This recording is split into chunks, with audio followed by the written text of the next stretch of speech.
Welcome to the biggest influences. This is the real Joe Rogan. Hey, thanks a lot, Ben. I appreciate what you do. What you do is a very valuable service because you go so deep on some of these scammers. It's like it's so important because there's so many people that just they don't really understand what's going. Like the FTX thing, for example, the best one because I was so in the dark about this thing. I was like, what is happening? Like, what are they doing?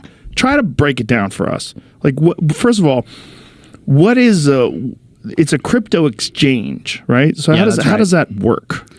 So the first question is when you learn about crypto, you're like, it's this magic internet money. Magic. How do you get some of that? How do you get some of that magic internet money? Well, you have to go somewhere to buy it. And so it's a crypto exchange is where you kind of go, you put your fiat on your dollars or whatever, euros or whatever, and you put it into this crypto exchange. They have a bank. And they work with that bank, then they exchange that money for some type of crypto token. There's a lot of different tokens out there. And explain tokens, because I don't understand tokens. I know there's crypto and there's tokens. Like, what is the difference between the two? Yeah, tokens like is the individual, you can think of currency, right? So it's like the individual. So Bitcoin is, you have Bitcoin. Then you have, it's one of the cryptocurrencies. You have Ethereum. You have Dogecoin. You have SafeMoon, you have FTT, which is what FTX was using as their native token. So a lot of these guys, you'll start a crypto exchange and then you'll launch your own token that people can invest in, sort of like they're investing almost in your crypto exchange. And so that was actually one of the ways that FTX really perpetuated their fraud. I can break it down. How much do you know about the FTX Let's situation? break it down for people that don't know about it. So let's do it. So FTX was this crypto exchange located out in the Bahamas, which is a great place to put your... Why do they do it in the Bahamas? Because it's unregulated. So the problem with doing stuff in the United States or, something like Europe or something like that is you are subject to all these regulations which require you to be a little more careful. Oh, those are pesky. Yeah, they're annoying. So like the famous example is like Coinbase is in America and they have to file all these forms. They're a regulated entity. They're a publicly traded company. So they have to report everything. So if you're offshore, you can kind of not do any of that. You can play fast and loose. And, for some people, they think that's better. They can offer, let's say, like 100x leverage. Like you have $1, I'll let you trade with $100. And that's going to be like one reason you come to my offshore exchange. I can offer you more leverage than the guys who are like, Coinbase or something like that. Right. So FTX launches, let's start with who Sam Bankman-Fried is. He's kind of at the center of all of this. Sam Bankman-Fried is this guy he's the son of two Harvard lawyers.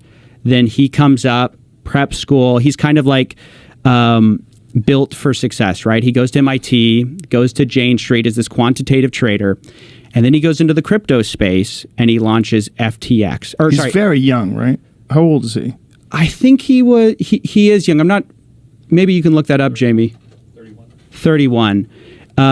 He launches Alameda Research first, which is just like this trading firm, which basically the idea here is we have some ideas, we're going to raise a little bit of money, and we're going to do these trades that are profitable in crypto. So the way he first made his money was he did something where he bought Bitcoin in the U.S. and then he sold it on these Japanese exchanges where it was worth more. So he was arbitraging this difference in prices. And then after he made his money that way, he launches FTX in 2019. And that's a crypto platform where honestly you can make a lot more money than just with a trading firm. So FTX quickly skyrockets in popularity. They bring on people like Tom Brady to promote it.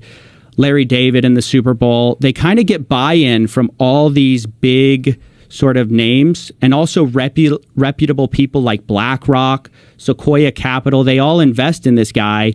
Kevin O'Leary famously promoted it for like $18 million. They gave him $18 million to promote it? He says he lost it on the platform. He says the $18 million was on FTX or whatever, and he never got $1 out of it. But that was what the deal was for. So they were paying everybody to promote this FTX crypto exchange. And the idea is this is the next big thing, right? And this is where you're going to make money. There was a lot of fear of missing out, or FOMO, in the markets at the time. Everyone thought, oh, cryptos, you have to get in now. right? Because if you get in now, you're going to make some money. And so people invested in FTX thinking that this is going to be a safe platform. This kid is smarter than everyone else. He's the son of Harvard lawyers. We just sort of can't lose. And nobody paid attention to some of the red flags that were going on until ultimately it was too late. It turns out he was pilfering FTX, the customer deposits, and was using it in Alameda Research, which was his trading firm, to try to make extra money.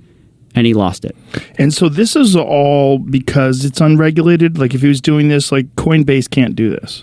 Is that correct? Yeah, Coinbase is much more heavily scrutinized. They actually have to file with the SEC. They have to say what they have, where they're putting their money. They're subject to more regulation about like how they take care of customer deposits. One of the big things with FTX was they told people, hey, you put your money with us, we're not going to touch it. We're not going to move it. That's what FTX said in their terms of service. So one of the really big problems was they actually weren't doing that, but nobody knew because nobody had a look at their books.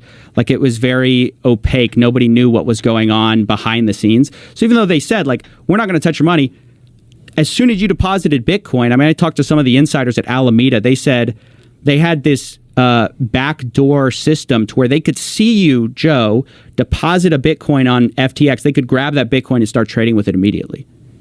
Whoa. Even though they were never supposed to be able to touch your money, obviously. That was the whole point. It's like, you deposit with us, we're not going to do anything with your money. It's your money. It's like a deposit. Like it's almost like a bank. Like you deposit with a bank. Your bank isn't supposed to go ahead and take your money and go start trading with it, unless obviously we have FDIC insurance, stuff like that. But like they didn't have that. They just take your money, go trade with it, and that's where the disaster started. I really enjoyed you catching him on Twitter Spaces. I really enjoyed that. I listened to that whole thing because before that, you have this guy who's this, whiz kid who you listen to him talk. He has an answer for everything. He's so articulate. He's so knowledgeable. Like I listened to previous interviews before he got busted. And then when you have him on, there's a lot of, I wasn't aware. I'm not sure. I'm not aware of that. I don't know. There was all this hemming and hawing and a lot of ums and ahs and you just kept on him. It was amazing that first of all, it was amazing that he felt like he could do something like that. Like why would he publicly communicate? This is why it's so interesting to me to look at fraud. Like this is why it fascinates me as well as I think it's an important thing to expose. But like I'm interested in the characters who perpetuate fraud because they're such interesting psychological case studies. Sam Bankman-Fried, you could probably write a whole book about the fact that this guy, he got away with lying so long and perpetuating this image of himself as this generous billionaire. He's sort of the next Warren Buffett, that when everything goes wrong, he thinks he can reestablish control because he's so smart. He is such a good liar that he's like, I can just lie my way out of it. So I think that's why he ultimately talked. His idea was, if I lied my way into it, I can sort of lie my way out of it. And this is what he did. So prior to this, I'd interviewed him twice before, and I had kind of gotten hamstrung with he's just so good at dodging stuff. Did you interview him before the scandal? No, not before the scandal. So it's like as it was going down. As it was going down, he goes on all these Twitter Spaces. He doesn't want to. He's doing interviews with everybody. I ask him, and he doesn't want to talk to me.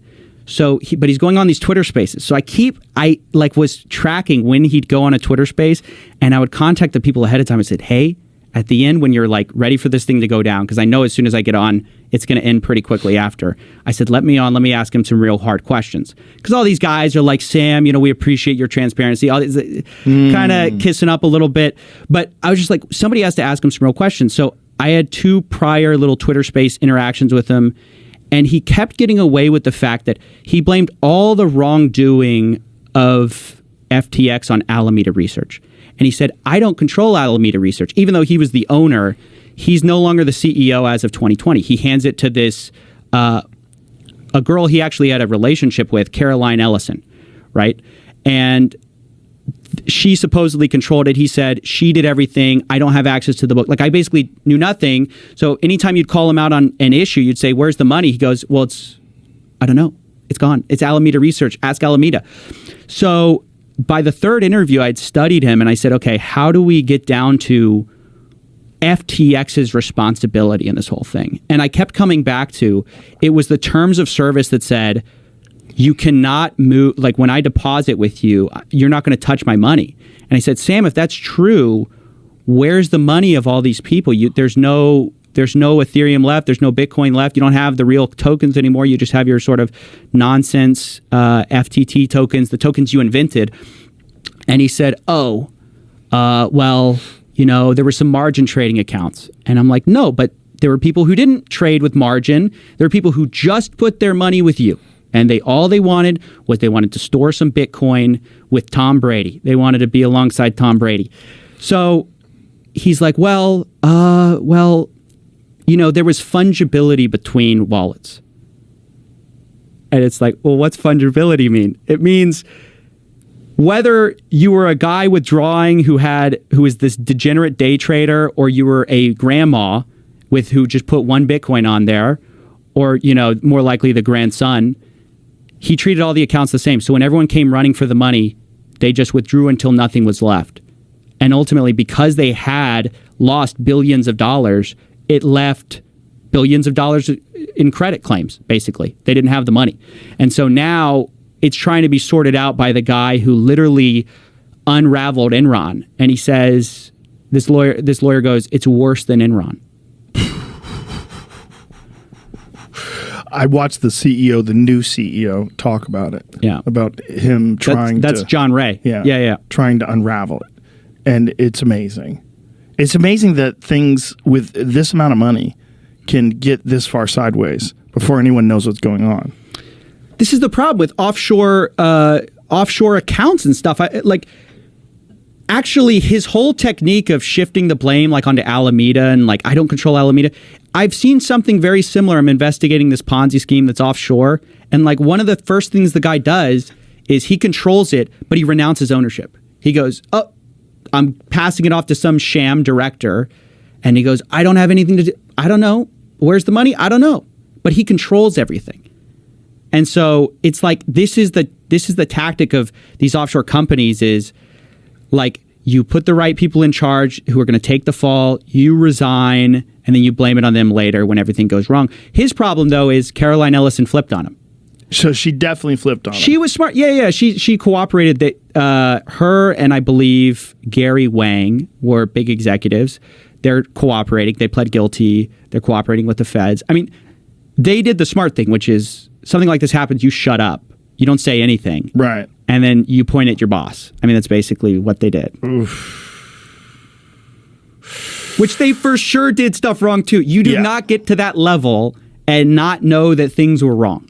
Well, reading her tweets about amphetamine use was pretty wild too. The whole scene was wild. The fact that they were all living together and fucking each other in this giant penthouse, this $40 billion penthouse. The things, it's insane. It's really, I almost wish it wasn't a scam. I've said this before because I root for nerds to be that successful, that you're just completely living outside the norms of society, just fucking each other on amphetamines and making billions of dollars. It sounds like a great story if it wasn't illegitimate. Yeah, ultimately that's the problem. Sam was just hopped up on amphetamines playing League of Legends while on investor calls. At the time, that was seen as this charming, genius thing. On calls. You could hear even actually, okay, so this is funny.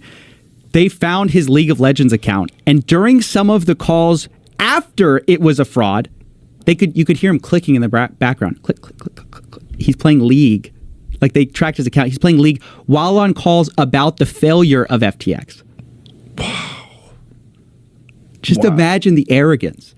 Is that arrogance or is it just pure addiction?